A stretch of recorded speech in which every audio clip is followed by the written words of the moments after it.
Hi ನಮಸ್ಕಾರ ರೀ ದೊಡ್ಡ ಮಂದಿಗೆ. ಸುದೀಪ್ ಕಾಂಟ್ರವರ್ಸಿ ಹೇಳಿಕೆಗೆ ಉತ್ತರ ಕೊಟ್ಟ ವಿಜಯಲಕ್ಷ್ಮಿ. ಏನಿದು ಪೊಲೀಸ್ ವ್ಯವಸ್ಥೆ? ಒಂದು ಕಣ್ಣಿಗೆ ಸುಣ್ಣ ಆದ್ರೆ ಒಂದು ಕೆನ್ನಿಗೆ ಬೆನ್ನಿ ಹಚ್ಚುವಂತ ಕೆಲಸ.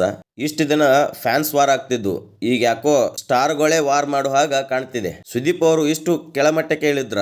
ಮಾರ್ಕ್ ಇವೆಂಟ್ ನಲ್ಲಿ ದರ್ಶನ್ ಅವರ ಕ್ರೇಜ್. ಮಾರ್ಕ್ ಒಂದು ರಿಮೇಕ್ ಮೂವಿನ. ಇದು ನಾ ಹೇಳ್ತಿಲ್ರಿ, ಯಾರು ಹೇಳ್ಯಾರಂತ ಈ ವಿಡಿಯೋ ಕಂಪ್ಲೀಟ್ ಆಗಿ ನೋಡ್ರಿ, ನಿಮ್ಗೆ ಗೊತ್ತಾಗತ್ತ.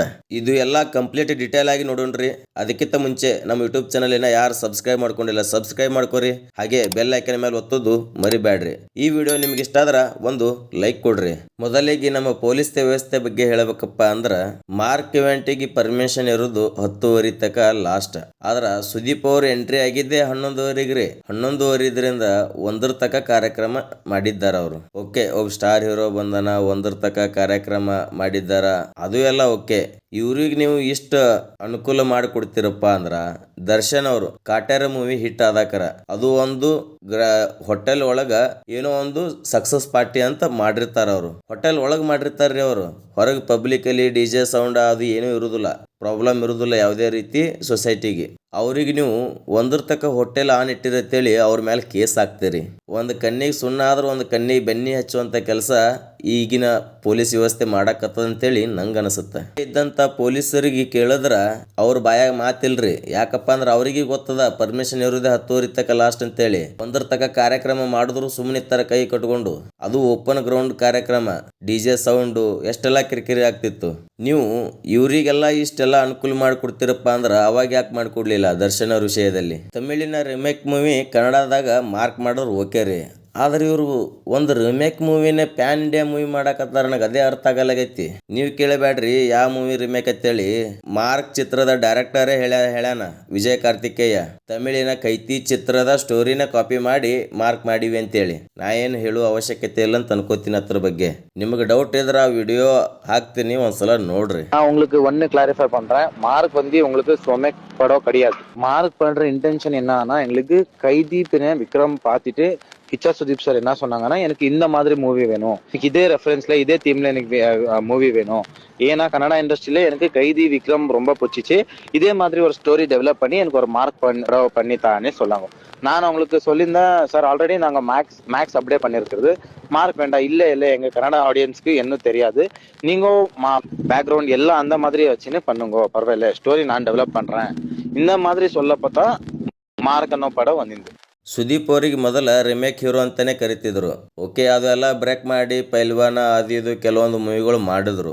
ಈಗ ಮತ್ತೆ ಹೊಳ್ಳಿ ಅದೇ ಟ್ರ್ಯಾಕಿಗೆ ಹೊಂಟಾರಲ್ಲ ಇವರು. ಸ್ಟಾರ್ ವಾರ್ಗೆ ಕಿಡಿ ಹಚ್ಚಿದ ಸುದೀಪ್ ಹುಬ್ಳಿಗೆ ಬಂದು ಮಾರ್ಕ್ ಚಿತ್ರದ ಪ್ರಮೋಷನ್ ಮಾಡಿ ಹೋಗಿದ್ರ ಚೆನ್ನಾಗಿರ್ತಿತ್ರಿ.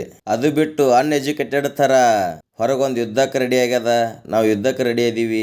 ಏನಿದು ನಿಮ್ಮ ಭಾಷೆ? ನೀವೊಬ್ಬ ಮ್ಯಾಚುರಿಟಿ ಪರ್ಸನ್ ಆಗಿ ಈ ತರ ಮಾತಾಡೋದು ಎಷ್ಟು ಸರಿ? ಅಭಿಮಾನಿಗಳಿಗೆ ಬಿಟ್ಟು ಬಿಡ್ರಿ, ಅವ್ರು ಏನಾರ ಮಾಡ್ಕೋತಾರ. ಯಾವುದೋ ಒಂದು ಪಡೆ ಅಂತ ಯಾಕೆ ಹೇಳ್ತೀರಿ? ಅದು ಗಜ ಪಡೆ ಅಂತ ಹೇಳ್ರಲ್ಲ. ಡೆವಿಲ್ ಚಿತ್ರ ರಿಲೀಸ್ ಆದಾಗ ನಿಮ್ಮ ಅಭಿಮಾನಿಗಳೇ ಡೆವಿಲ್ ಚಿತ್ರಕ್ಕೆ ಪ್ರಚಾರ ಮಾಡಿದ್ರು. ಅವಾಗೂ ದರ್ಶನ್ ಆಗ್ಲಿ, ವಿಜಯಲಕ್ಷ್ಮಿ ಆಗ್ಲಿ, ಡೆವಿಲ್ ಚಿತ್ರದ ಡೈರೆಕ್ಟರ್ ಆಗ್ಲಿ ಈ ತರ ಯಾವುದೇ ಕ್ಷುಲ್ಲಕ ಹೇಳಿಕೆಗಳನ್ನ ಕೊಟ್ಟಿಲ್ರಿ. ನಿಮ್ ತರ ಮಾರ್ಕ್ ಬರಾಕತೈತಿ, ಬರ್ಲಿ, ಇವ್ರ ಅಪಪ್ರಚಾರ ಮಾಡ್ತಾರ, ಮಾಡ್ಲಿ. ನಡು ನೀವ್ ಯಾಕೆ ಎಂಟರ್ ಆಗಾಕತ್ತೀರಿ? ನಿಮ್ಮ ಮೂವಿ ಮ್ಯಾಲ ನಿಮಗೆ ಕಾನ್ಫಿಡೆನ್ಸ್ ಇಲ್ಲ ಅಂದಂಗಾಯ್ತು. ಈಗ ಅವ್ರ ಅಪಪ್ರಚಾರ ಮಾಡಿದ್ರೆ ನಿಮ್ ಮೂವಿ ಫ್ಲಾಪ್ ಆಗ್ಬಿಡ್ತಾ? ನೀವೊಂದು ಹೇಳಿಕೆ ಕೊಟ್ಟು ಹೋಗ್ಬಿಟ್ರಿ, ಹೋದ್ಮ್ಯಾಲ ಏನೆಲ್ಲ ಆಗಾಕತ್ತದ ಅಂತ ಸ್ವಲ್ಪ ನೋಡಿರೇನು ನೀವು? ಅಭಿಮಾನಿಗಳಂದ್ರ ಅಭಿಮಾನಿಗಳ್ರಿ, ಒಳ್ಳೇದಕ್ಕೆ ಯೂಸ್ ಮಾಡ್ಕೋರಿ. ಅದು ಬಿಟ್ರು ನೀವೇ ಮುಂದೆ ನಿಂತ್ಕಿರಿ ಜಗಳ ಹಚ್ಚಾಕತ್ತಿರಲ್ಲ. ಇಷ್ಟು ದಿನ ನಿಮ್ಮ ಮ್ಯಾಲ ಎಷ್ಟು ಗೌರವ ಇತ್ತು ನನಗ. ಇಂಥ ಹೇಳಿಕೆಗಳನ್ನು ಹೇಳಿ ನಿಮ್ಮ ಗೌರವನ ನೀವೇ ಕಳೆದುಕೊಳ್ಳಕತ್ತೀರಿ ಕಿಚ್ಚ ಸುದೀಪ್ ಸರ್ ಅವರೇ. ಫ್ಯಾನ್ಸ್ ವಾರ್ ಓಕೆ, ಯಾಕಪ್ಪ ಅಂದ್ರ ಇವರು ಅವ್ರ ಕಾಲ್ ಎಳೆಯೋದು, ಅವರು ಇವ್ರ ಕಾಲ್ ಎಳೆಯೋದು ಅದು ನಡೆಯುತ್ತಲೇ ಇರುತ್ತ. ಯಾವಾಗಲೂ ಹೀರೋಗಳು ಎಂಟ್ರಿ ಆಗ್ಬಾರ್ದು ಇಂಥ ವಿಷಯಕ್ಕೆ. ರೀಸೆಂಟ್ ಟೈಮ್ ನಲ್ಲಿ ಇಂಥ ಹೇಳಿಕೆಗಳು ಯಾವುದೇ ಹೀರೋ ಕೊಟ್ಟಿಲ್ರಿ. ಕನ್ನಡ ಒಂದೇ ಅಲ್ಲ, ಎಲ್ಲಾ ಇಂಡಸ್ಟ್ರಿಗಳನ್ನು ನೋಡಿದ್ರು ಕೂಡ ಇಂಥ ಹೇಳಿಕೆಗಳು ಯಾರು ಕೊಟ್ಟಿಲ್ಲ. ಒಬ್ಬ ಎಜುಕೇಟೆಡ್ ಹೀರೋ ಆಗಿ ಈ ತರ ಹೇಳಿಕೆ ಕೊಡ್ತೀರಿ ಅಂದ್ರೆ ನಿಮ್ಗೆ ನಾವೇನ್ ಹೇಳಕ್ಕಾಗತ್ತ? ದರ್ಶನ್ ಫ್ಯಾನ್ಸ್ ಅಂಡ್ ಸುದೀಪ್ ಫ್ಯಾನ್ಸಿಗೆ ನಾ ಒಂದೇ ಹೇಳ್ತೀನ್ರಿ, ಅವ್ರೇನೋ ಹೇಳಿಕೆಗಳು ಕೊಟ್ಟು ಹೋಗಿಬಿಡ್ತಾರ. ಹಾಗಂತ ನೀವು ಕಚ್ಚಾಡ್ಕೋತ ಸಾಯ್ಬೇಡ್ರಿ. ಇಲ್ಲಿ ಸುದೀಪ್ ಅವರ ಅಭಿಮಾನಿ ಅದೀರಾ, ಹೋಗಿ ಮೂವಿ ನೋಡ್ರಿ, ಚೆನ್ನಾಗಿ ಆಗ್ಲಿ ಅಂತ ಹಾರೈಸ್ರಿ. ಹಾಗೆ ಪಾಸಿಟಿವ್ ಹಬ್ಬಸ್ರಿ. ಅದು ಬಿಟ್ಟು ಬೇರೆಯವ್ರ ಕಾಲು ಎಳ್ಯಾಕ ಹೋಗ್ಬೇಡ್ರಿ. ಬೇರೆಯವ್ರ ಕಾಲು ಎಳೆದವ್ರು ಎಂದೂ ಎತ್ತರಕ್ಕೆ ಹೋಗಿದ್ದ ಉದಾಹರಣೆನೇ ಇಲ್ಲ. ನಿಮ್ಮ ಹೀರೋ ಮೂವಿ ರಿಲೀಸ್ ಆಗಕತ್ತಪ್ಪ ಅಂದ್ರ ನಿಮ್ಮ ಹೀರೋಗ ಸಂಭ್ರಮಿಸ್ರಿ. ಅದು ಬಿಟ್ಟು ಬೇರೆಯವ್ರಿಗೆ ತುಳಿದು ನಾ ಸಂಭ್ರಮಿಸ್ತೀನಿ ಅನ್ನೋದು ಅದಕ್ಕೆ ಅರ್ಥನೇ ಇರುವುದಿಲ್ಲ. ನಾಳೆ ಹೆಚ್ಚು ಕಡಿಮೆ ನಿಮಗೇನಾರ ಆದ್ರೂ ಸುದೀಪ್ ಅವರು ಬರುದಿಲ್ಲ, ಯಾರು ಬರುದಿಲ್ಲ. ಅವ್ರು ಅವ್ರ ಮನ್ಯಾಗ ಹೋಗಿ ಬೆಚ್ಚ ಕುಂದಿರ್ತಾರ್ರಿ. ಯಾಕಪ್ಪ ಅಂದ್ರ ಮೂವಿ ಪ್ರಮೋಷನ್ ಬೇಕು. ಅವ್ರಿಗೆ ಗೊತ್ತೈತಿ ನೆಗೆಟಿವ್ ಮಾತಾಡಿದ್ರೆ ಜಲ್ದಿ ಸ್ಪ್ರೆಡ್ ಆಗತ್ತ ಅಂತೇಳಿ. ಹುಬ್ಳಿ ಬಂದ್ರು, ಮಾತಾಡಿದ್ರು, ಹೋದ್ರು. ಇಲ್ಲಿ ನೀವು ಕಚ್ಚಾಡ್ಕೊಂತ ಸಾಯ್ತೀರಿ.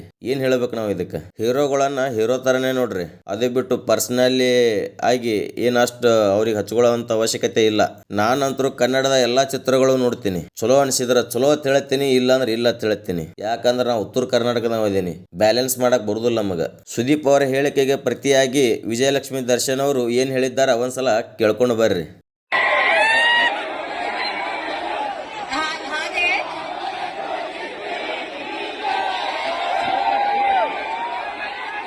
ಹಾಗೆ ಕೆಲವೊಂದು ವ್ಯಕ್ತಿಗಳು ದರ್ಶನ್ ಅವ್ರು ಇಲ್ದೇ ಇದ್ದಾಗ ಅವ್ರ ಬಗ್ಗೆ ಹಾಗೆ ಅವ್ರ ಫ್ಯಾನ್ಸ್ ಬಗ್ಗೆ ವೇದಿಕೆ ಮೇಲೆ ಹೋಗೋದು, ನಿಂತ್ಕೊಂಡು ಮಾತಾಡೋದು, ಚಾನೆಲ್ ಮೀಡಿಯಲ್ಲಿ ಕೂತ್ಕೊಂಡು ಮಾತಾಡೋದು, ಹೊರ ಕೂತ್ಕೊಂಡು ಮಾತಾಡೋದು ಎಲ್ಲ ಮಾಡ್ತಿದ್ದಾರೆ.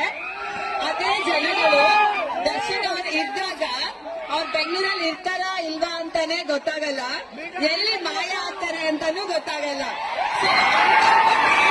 ತಲೆ ಕೆಡ್ಸ್ಕೋಬಾರ್ದು. ದರ್ಶನ್ ಅವ್ರು ಹೇಳಿರೋ ಹಾಗೆ ಯಾರು ಏನೇ ಮಾತಾಡಿದ್ರು ನಾವು ನೊಂದ್ಕೊಳಲ್ಲ, ಕೋಪ ಮಾಡ್ಕೊಳಲ್ಲ.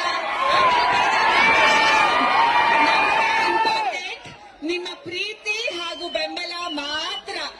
ಸೊ ನೀವುಗಳು ಹಾಗೆ ಬೇಜಾರ್ ಮಾಡ್ಕೋಬೇಡಿ, ಕೋಪ ಮಾಡ್ಕೋಬೇಡಿ, ತಗೋಬೇಡಿ. ಈ ಹೇಳಿಕೆಗಳ ಕೇಳಿದ್ರ ಡೈರೆಕ್ಟ್ಲಿ ಸುದೀಪ್ ಅವರಿಗೆ ಹೇಳಿದ್ದಾರಂತ ಹೇಳಕ್ಕಾಗಲ್ಲ. ಅದು ಬಿಟ್ಟು ಇನ್ನೂ ಹಲವಾರು ಜನ ಅದಾರ ದರ್ಶನ್ ಅವ್ರ ಬಗ್ಗೆ ಕುತ್ಕೊಂಡು ಮಾತಾಡಕ. ಯಾಕಂದ್ರ ನ್ಯೂಸ್ ಅಂತ ನೋಡ್ತಿರ್ತೀವಲ್ಲ, ದರ್ಶನ್ ಅವ್ರು ಹಾಗ ಹೀಗ ಅಂತ ಹೇಳಿಕಿರ್ ಹೇಳುದಲ್ಲ. ಸೊ ಹೋಲ್ಸೇಲ್ ಆಗಿ ಆನ್ಸರ್ ಮಾಡಿದಾರಂತಾನೆ ಹೇಳ್ಬಹುದು. ಅದ್ರಾಗ ಸುದೀಪ್ ಅವರು ಒಳಗೊಂಡಾರಂತಾನೆ ಅನ್ಸುತ್ತ. ಡಿ ಬಾಸ್ ಕ್ರೇಜ್ ಇನ್ ಮಾರ್ಕ್ ಇವೆಂಟ್. ಹೌದು ಸ್ನೇಹಿತರೆ, ಮಾರ್ಕ್ ಚಿತ್ರದ ಪ್ರಮೋಷನ್ಗಾಗಿ ಸುದೀಪ್ ಅವರು ಹುಬ್ಳಿಗೆ ಬಂದಿರ್ತಾರ. ಆ ಇವೆಂಟ್ ನಲ್ಲಿ ದರ್ಶನ್ ಅವರ ಅಭಿಮಾನಿ ಆಗಿರ್ಬೋದು. ಅವರು ದರ್ಶನ್ ಅವರ ಫೋಟೋ ಇಟ್ಕೊಂಡು ಫುಲ್ ಡ್ಯಾನ್ಸ್ ಮಾಡ್ಕೋತ ಎಂಜಾಯ್ ಮಾಡ್ತಿರ್ತಾರ ನೋಡ್ರಿ. ಪುಣ್ಯಕ ಅಲ್ಲಿ ಫ್ಯಾನ್ಸ್ ವಾರ ಆಗಿಲ್ಲ ಅಂತ ಅನ್ಕೋತೀನಿ. ಫೈನಲ್ ಆಗಿ ನಾ ಹೇಳುದೇನಪ್ಪಾ ಅಂದ್ರ, ಫ್ಯಾನ್ಸ್ ವಾರ ಬಿಟ್ಬಿಡ್ರಿ.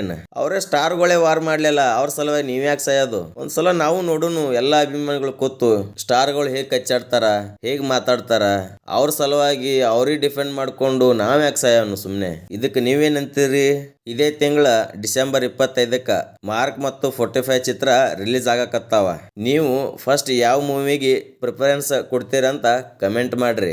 ಎರಡೂ ಚಿತ್ರಕ್ಕೂ ಆಲ್ ದಿ ಬೆಸ್ಟ್ ಹೇಳ್ತಾ ಈ ವಿಡಿಯೋ ಕಂಪ್ಲೀಟ್ ಮಾಡ್ತೀನಿ. ಈ ವಿಡಿಯೋ ನಿಮ್ಗೆ ಇಷ್ಟ ಆದ್ರ ಒಂದು ಲೈಕ್ ಕೊಡ್ರಿ. ಇನ್ನ ನಮ್ಮ ಯೂಟ್ಯೂಬ್ ಚಾನಲ್ ಯಾರು ಸಬ್ಸ್ಕ್ರೈಬ್ ಮಾಡ್ಕೊಂಡಿಲ್ಲ ಸಬ್ಸ್ಕ್ರೈಬ್ ಮಾಡ್ಕೋರಿ. ಹಾಗೆ ಬೆಲ್ ಐಕನ್ ಮೇಲೆ ಒತ್ತುದು ಮರಿಬೇಡ್ರಿ. ಮತ್ತೆ ಸಿಗೋನು ಮುಂದಿನ ವಿಡಿಯೋದಲ್ಲಿ. ಧನ್ಯವಾದಗಳು.